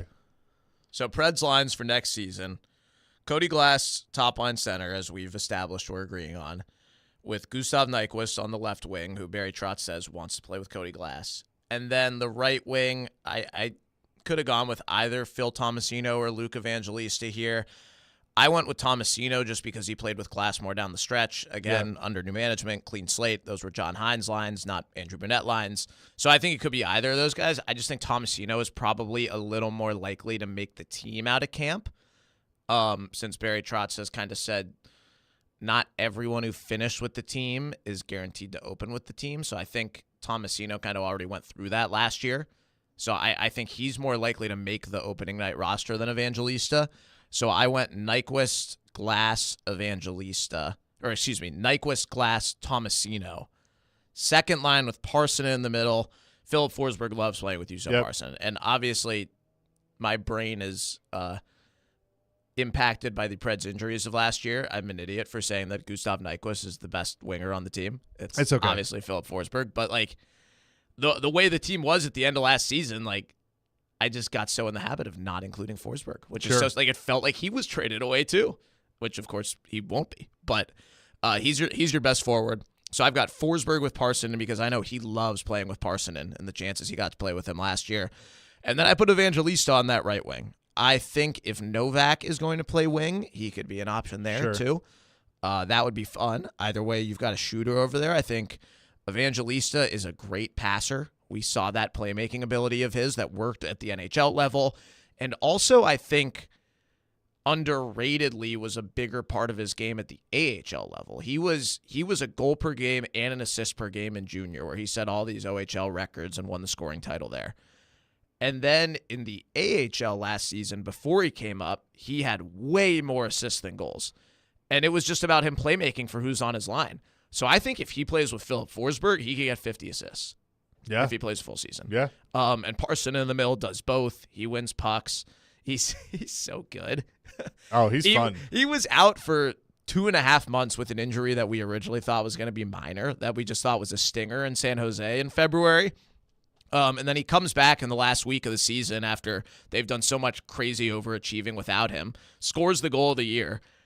Like, all I could say after the game on radio was, I hope you guys didn't forget how good Juuso Parsonen is. And I told him that too. I was like, I hope nobody forgot how good you are. And he laughed, which is a large reaction from him. My favorite player to interview on the team, by the way, Juuso Parsonen. I know. He is your favorite. Parsonen, Forsberg, Evangelista.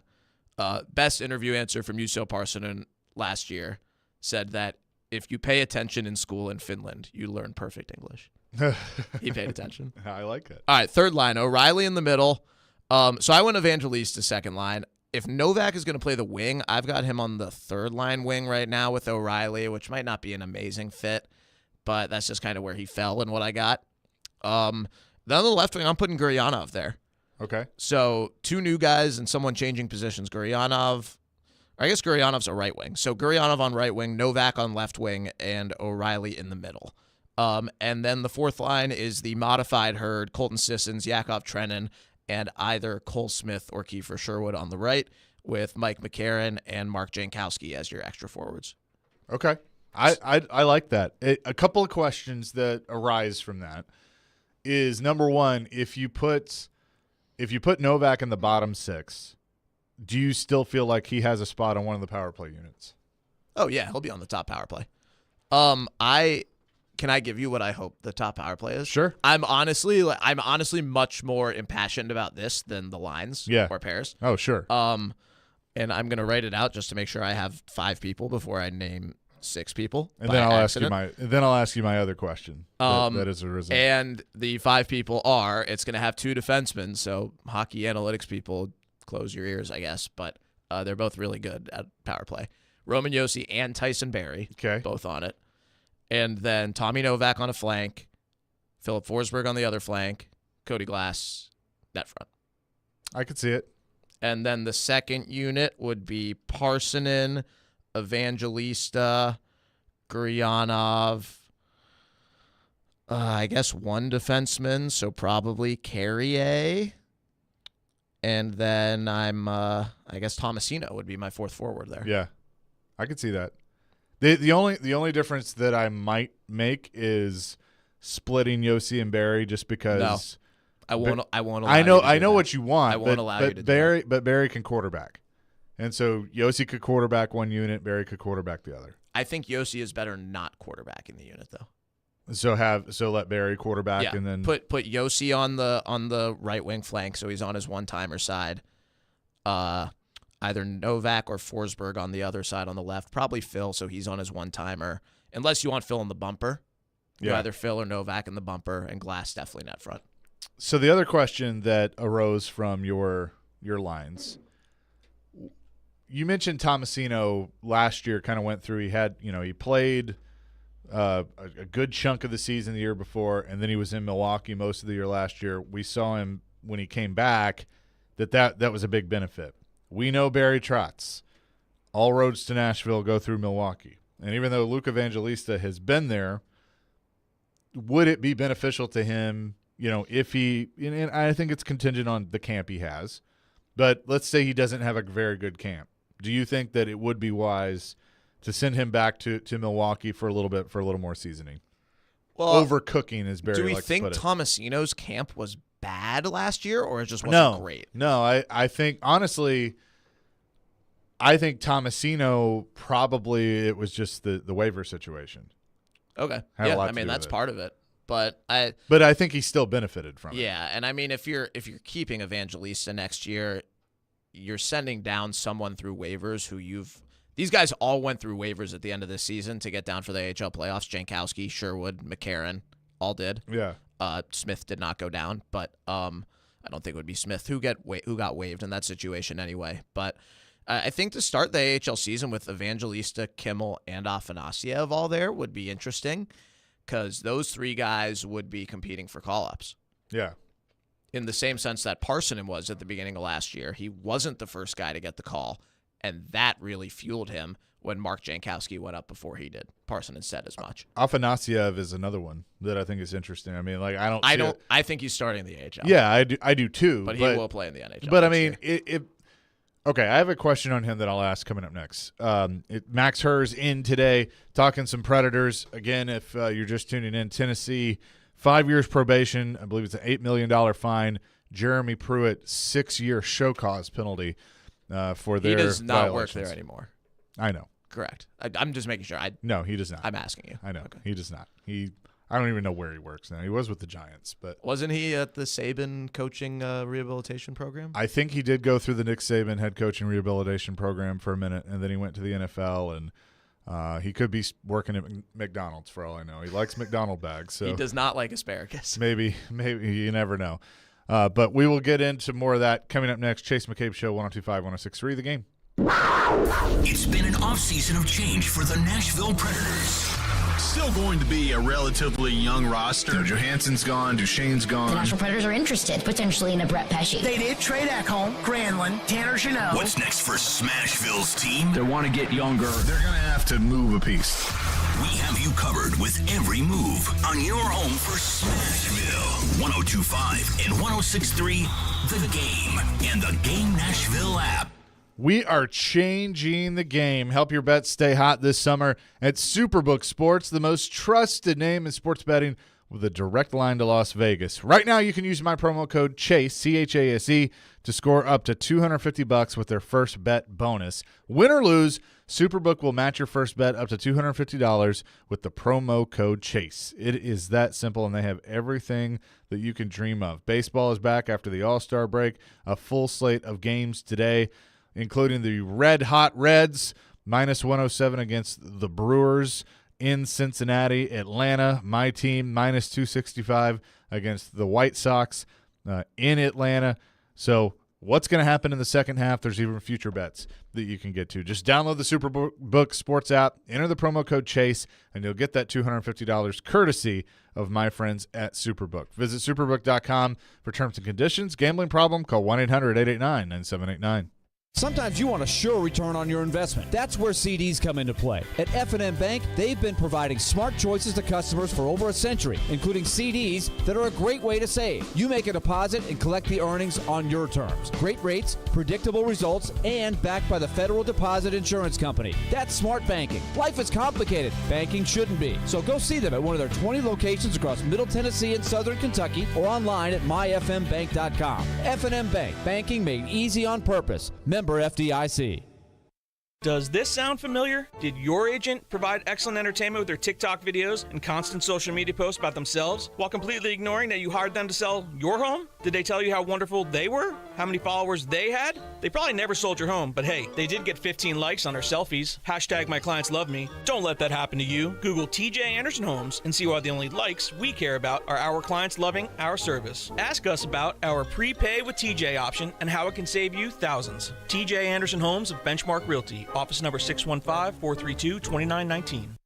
Yeehaw! Aloha, folks. Cowboy Clyde back, and I'm teaming up with Harness LLC to tell you about the Murray County Sheriff's Rodeo happening tonight and tomorrow night. Kids under 11 are getting in free, with the first 100 of them getting a free cowboy hat. All proceeds go to help reserve deputy programs like Shop with a Cop and School Resource Officer programs to teach our youngins about the dangers of drugs, tobacco, and alcohol. Pony rides, a petting zoo, bareback bronc riding, steer wrestling, bull riding, and woo doggy. You'll have a great time with the family, so get your cowboy boots on and get ready for a good time that won't cost you a fortune. The Murray County Sheriff's Rodeo just over yonder at the Murray County Park in Columbia. Tonight and tomorrow night. Gates open at 5:30. Show starts at 8. If you need more info, go to MurrayCountySheriffsRodeo.com. That's MurraySheriffsRodeo.com. It's all brought to you by Harness LLC. Build people, move dirt. Tuning into the baseball game, monitoring the incoming storm, catching your favorite talk show. These are just a few of the reasons more than 80 million Americans depend on AM radio each month. And did you know AM radio is the backbone of the emergency alert system, keeping us safe in dangerous times? It's reliable, free, and public safety depends on it. Text AM to 52886 and tell Congress we need AM radio in cars. This message furnished by the National Association of Broadcasters. Gypsy Kings featuring Tonino Baliardo return to Nashville with a concert that will take you on a trip down memory lane. The Gypsy Kings will be performing their greatest hits November 4th at TPAC Andrew Jackson Hall. For you to dance and enjoy an unforgettable night. Tickets on sale through ToninoBaliardo.com. A Loud and Live production. It's the latest social networking thingy. We are all over social media. Follow us on Twitter at 1025thegame. You can follow me at ChaseOnGame. Also on Instagram at 1025thegame Nashville and at the Chase McCabe. See, aren't we cool? Chase McCabe on 1025 and 1063 The Game. This is Chase McCabe. Good to meet you. You know why it's good to meet me? Because I'm smart and I'm right. On 1025 and 1063 The Game. Chase McCabe Show, 1025, 1063, The Game. You know, it's occurring to me, Max Herr's in studio with us, Nick Frazier doing a fantastic job on the ones and twos. Now that we've kind of established the new show, we got to find a final segment song. You know, that's something that we typically do. Keezer had like his for this show, and he had it for the midday show. Now it's your turn. You gotta find one. I leave it in your capable hands. That was my number one question when I woke up this morning was, what am I going to play for a show close? I will tell you, I like upbeat. Like, I love Led Zeppelin, but like I like upbeat. I thought like when he did Wild Thing, like the closer thing, you know that. So I would say interesting. Hell's Bells, Enter Sandman. Like we're on the same page. Okay. Something like that. I'd be cool with that. Welcome to the Jungle. You know, any of those things. Kind of like a good closer song. Max just sitting here laughing. I just love that the commercial breaks are just all you on the show. That's also just you. It's amazing. Basically. Yeah, it's so great. It's Chase McCabe. Chase McCabe here. Chase McCabe. Welcome back to Chase McCabe. It has been it's been the long game of just my takeover, and it's working. It really hasn't taken that long. No.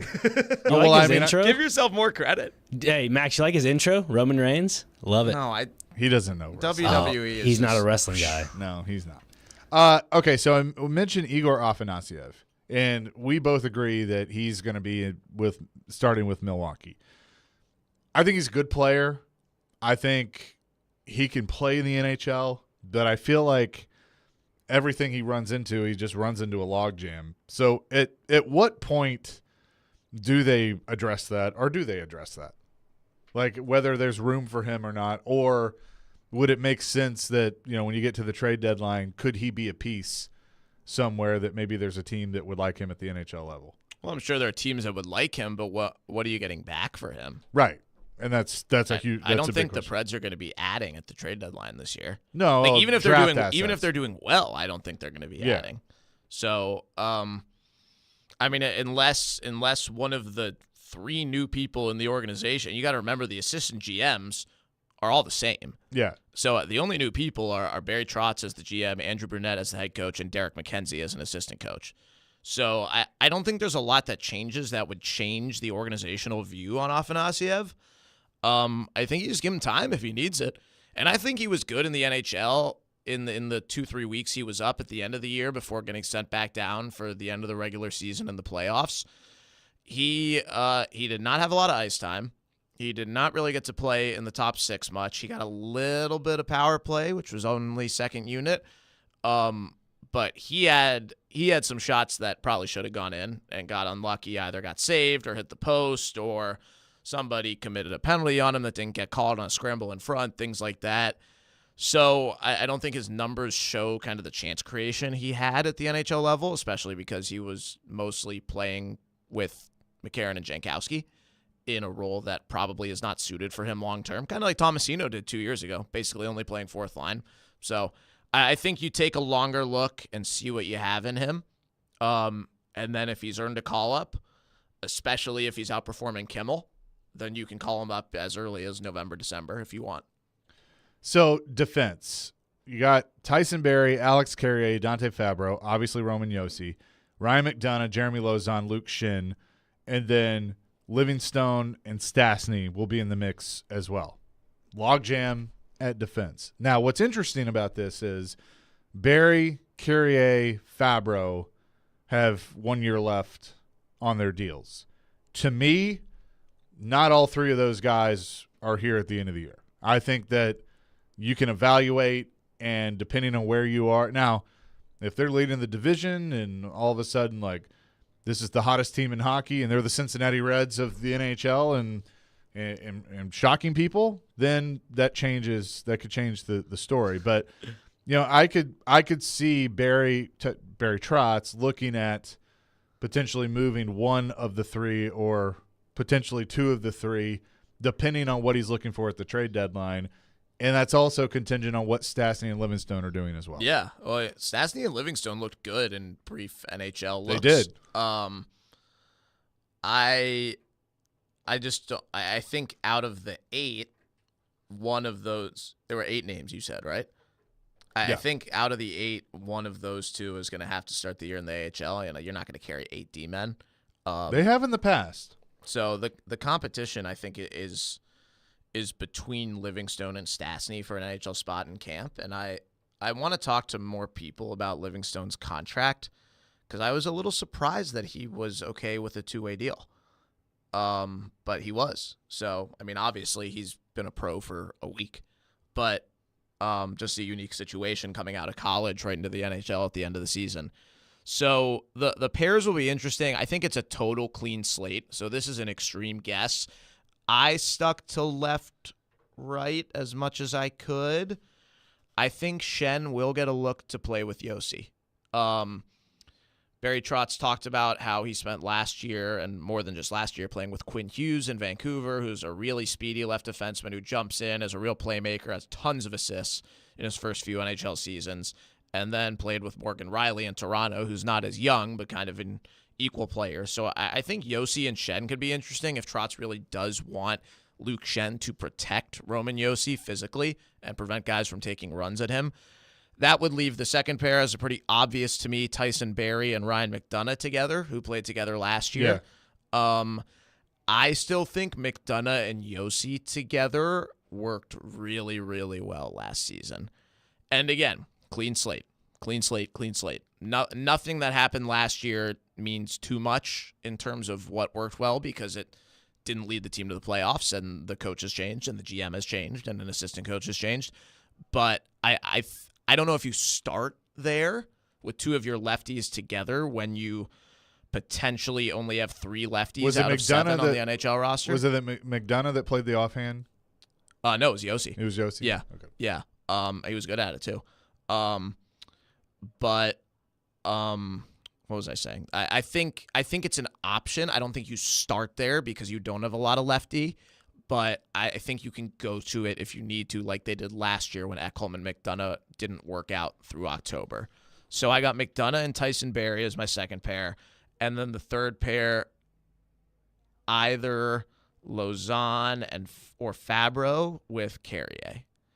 Barry Trotz has said he really wants Carrier to get a full, healthy look. Yeah. He wants a full, healthy evaluation of Alex Carrier. Yeah, I agree. And I kind of got that vibe from him that he doesn't have the full picture yet when it comes to Carrier. And, how many times have we heard Hal Gill say – Does anybody have the full picture? No. And how many times have we heard Hal Gill say, defense is probably the hardest thing to evaluate because it takes the most time for a guy to get comfortable. I mean, I think we're truly just seeing Dante Fabro, kind of grow into it. And, we think we know what he is, but he showed signs at the end of last year that, okay, now that's the guy that they were looking for. That's the guy that they hoped that he could be. But can he consistently do it? Yeah, I think he had 2 to 3 weeks kind of around the trade deadline that were really good. Yep. I think Carrier is the more proven of the two right now, most likely. And it's not really about playing time or production per se. I just think Carrier at his best that we've seen is better than Fabro at his best that we've seen. But it's been in shorter spurts. It was exclusively 2 seasons ago. Yeah. Carrier. Right. And then you've got Jeremy Lausanne, who would probably be the 7th in this case. Are we talking about 9 people? We are. You said 8. No, there's 7 on the roster right now, and then if you add Livingstone and Stastny, it's 9. So that's why I asked you if it was 8. They could carry 8. I was doubting it. They could carry 8. They've done so that then I guess in that scenario, Stastny and Livingstone both go down. Yeah. But all 9 of those guys will play in the NHL this Max, season. Thanks for coming in. Good to see you. Yeah, thanks for having me. We will do this again for sure. Can I give a 1-sentence PSA? Yes. I want to talk about the schedule, which is now out. You can see it on the NHL app. No, my only PSA is just so people know, the Predators' first regular season game is on Tuesday, October 10th. It's a road game. It is at 4:30. I just want everyone to know the first game of the season is at 4:30 on a Tuesday. It's part of a national TV tripleheader on ESPN. It is the first game of the NHL season. So just don't be confused. Okay. I like it. Thanks, Max. Appreciate it. That's going to do it for us. Coming up next, Caroline, Willie, and D-Mace. 102.5